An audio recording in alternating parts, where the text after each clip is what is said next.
என்னோடய நேம் நந்தினி. என்னோடய overall rank வந்து 527. நான் வந்து டைப்பிஸ்ட் இன் ரெஜிஸ்ட்ரேஷன் டிபார்ட்மெண்ட் எடுத்திருக்கேன். நிறைய ஃபேமிலி ஸ்ட்ரகிள்ஸ்லாம் வந்துச்சு. இருந்தாலும் வந்து சரி, நம்ம ஒவ்வொரு டைமும் வந்து தோல்வி தான் வரும். அப்போ வந்து நம்மளால் வந்து பாஸ் பண்ண முடியுமா அப்படின்ற அளவுக்கு நிறைய அவமானம் அதெல்லாம் வரும். அதெல்லாம் சொன்னாலே கஷ்டமாக தான் இருக்குது.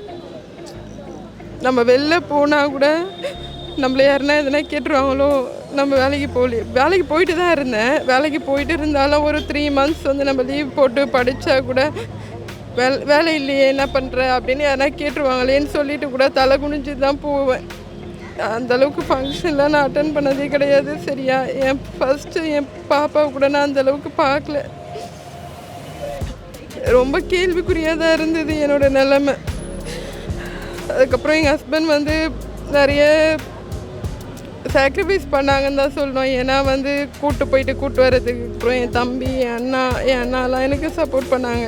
எப்போ இருந்தாலும் எங்கள் அம்மா சொல்கிறது வந்து, விடுமா போட்டோம், அடுத்த இது வந்து நம்ம பார்த்துக்கலாம், கண்டிப்பாக எதுனா ஒன்று வரும்மா, நீ எதுக்குமா கவலைப்படுற, நம்மளால் கிடைக்காது அப்படின்ற அளவுக்கு என்னோடய ஹெல்த்து வந்து ரொம்ப ஸ்பாயில் ஆகிடுச்சு.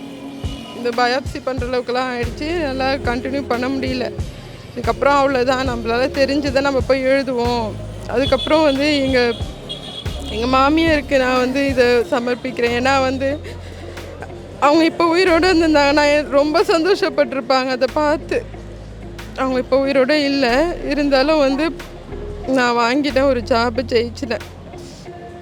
மற்றபடி எங்கள் அப்பா எல்லாருமே எனக்கு சப்போர்ட் பண்ணாங்க. என் அண்ணன், என் சித்தப்பாலாம் எனக்கு புக்ஸ் எல்லாம் வாங்கி கொடுத்தது எல்லாமே அவங்க வந்து நிறைய ஹெல்ப் பண்ணாங்க.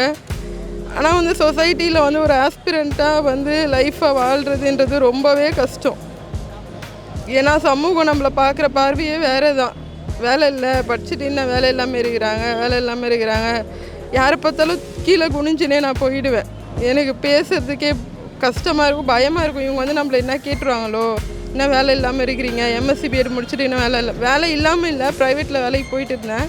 வேலைக்கு போயிட்டு இருந்திருந்தாலும் நம்ம ஒரு படிக்கணும், ஒரு 2 மாதம் 1 மாதம் லீவ் போட்டாலும் அது கேட்பாங்க இல்லைங்களா, நான் வீட்டில் இருக்கிற நிறையா அவமானத்தெல்லாம் சந்தித்து தான் நம்ம வெளில ஒரு போஸ்டிங் வாங்கணும் அப்படின்றது தான். இது காடோட கிஃப்ட்டு தான், கடவுள் கொடுத்த கிஃப்ட்டுன்னு தான் நான் சொல்லுவேன்.